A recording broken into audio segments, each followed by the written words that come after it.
Pato já não é mais jogador do São Paulo, mas segue rendendo polêmica pelos lados do Morumbi. No vídeo de hoje do canal do Nicola, quero te contar o que o irmão dele escreveu depois do empate em 1 a 1 do Tricolor com o Bahia.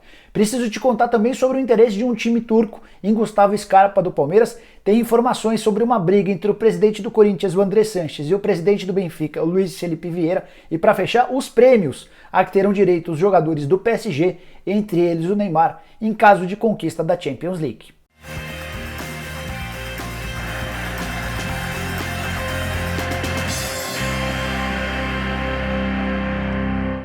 E aí pessoal, sou o Jorge Nicola, bem-vindos a mais um vídeo do canal. E antes de começar a passar todas as informações importantes que eu prometi agora há pouco, queria fazer alguns pedidos. Pedido número 1, assista ao vídeo até o fim, se curtir não esqueça de dar um like. Pedido número 2, se inscreva no canal, aperta esse botãozinho vermelho de inscreva-se, aproveita e aperta também o sininho, porque a partir daí você passa a receber notificações toda vez que pintar vídeo novo ou live. Para fechar o terceiro e último pedido, vou deixar na descrição desse vídeo um link, você clica lá, vai aparecer para você todos os planos para que você possa se tornar membro do canal do Nicola. Escolha um que caiba no seu bolso e passe a ter direito a uma série de vantagens, como por exemplo participar do bolão do Nicola e da liga exclusiva do Cartola FC, as duas valendo prêmios bem legais para aqueles que mandarem bem.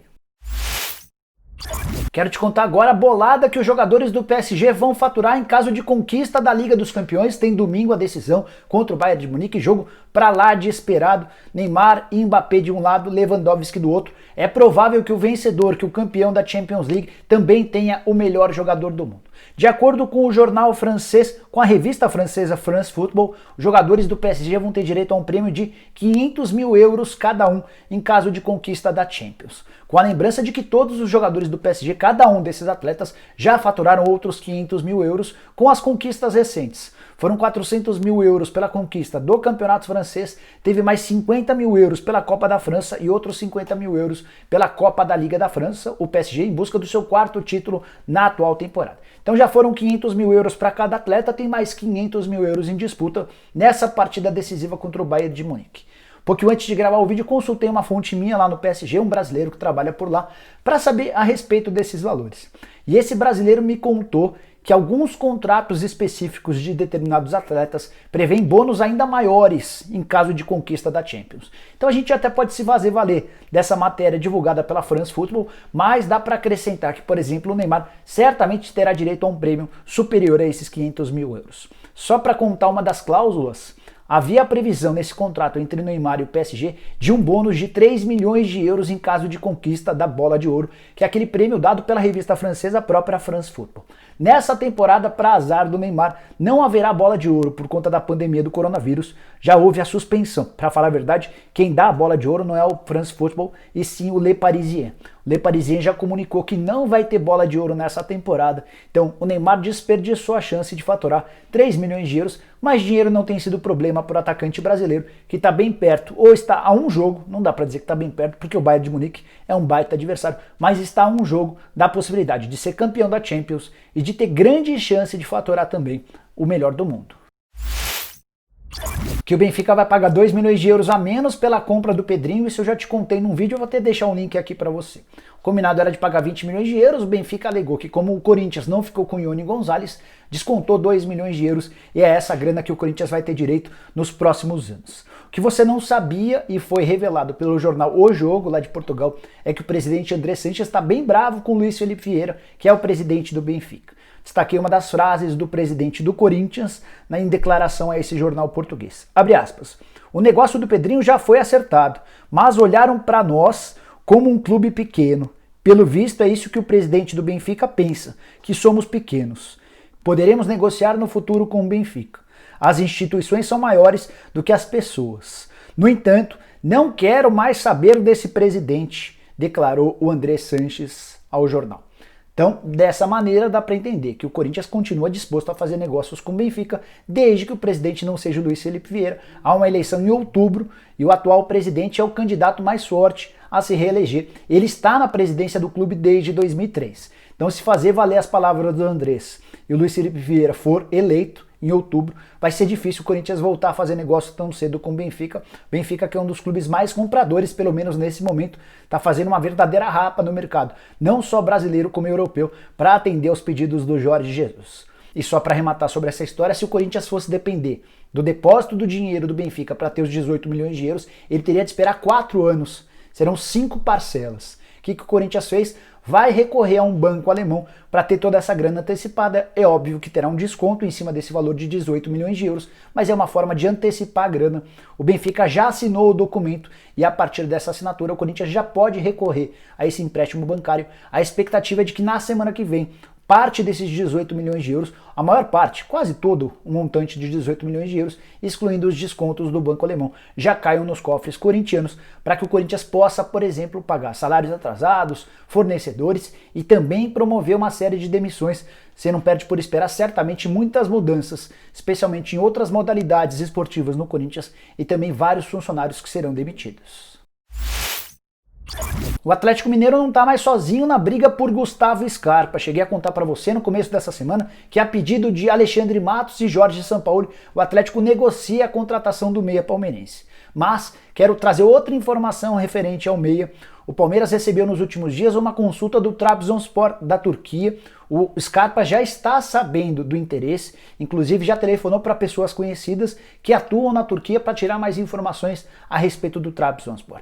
Se paga bem, se tem um time bom, se é competitivo, e as informações foram algumas boas, outras não tão boas. O Trabzonspor, por exemplo, foi vice-campeão turco e foi o campeão da Copa da Turquia, ou seja, esportivamente é um time que vai bem. Mas, em relação a pagamentos, tem tido algumas dificuldades. Nem sempre o mês tem 30 dias por lá e foi por conta de alguns pagamentos prometidos e não cumpridos, pelo menos na data certa. E em relação a algumas projeções financeiras que o Trabzonspor foi punido pelo UEFA em cima ou aplicando-se a lei do fair play financeiro. Apesar disso, o vice-campeão turco segue se reforçando para a temporada, fechou recentemente com o lateral esquerdo Marlon, que pertence ao Fluminense, e com o volante Fernando, que defendia o Bahia. O próximo alvo, como eu já te contei, é o Gustavo Scarpa, jogador do Palmeiras, avaliado em cerca de 6 milhões de euros. A ideia do Palmeiras é negociá-lo em definitivo e dá para dizer que hoje, eventualmente, com uma proposta de 4, talvez no máximo 5 milhões de euros, possa pintar negócio, até porque a moeda estrangeira se valorizou bastante em relação ao real.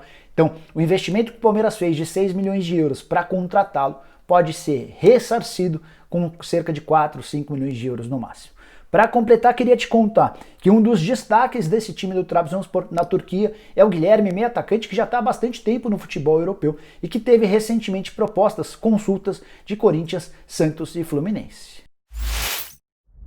Para fechar o vídeo, quero te contar sobre a mais nova polêmica que envolve Alexandre Pato e São Paulo. Antes, só para reforçar, vale a lembrança de que o Pato deixou o São Paulo, rescindiu o contrato e abriu mão de um caminhão de dinheiro. Algo estipulado entre 30 e 35 milhões de reais era a grana que ele teria direito até o fim do contrato em dezembro de 2022. Tinha algumas coisas pendentes também, algumas coisas atrasadas que o Pato também abriu mão.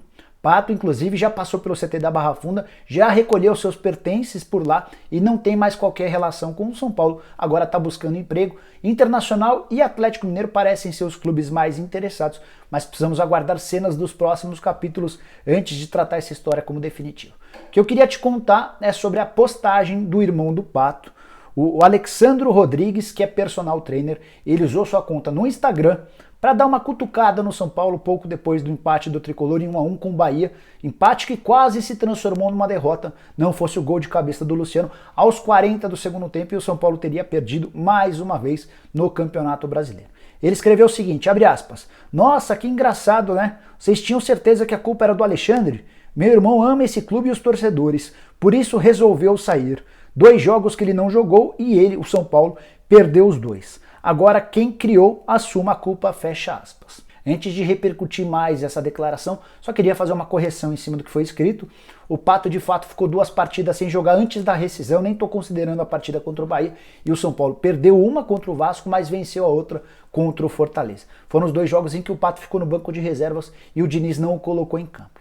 Está muito claro pelo recado do Alexandre que o Pato não estava a fim de sair do São Paulo.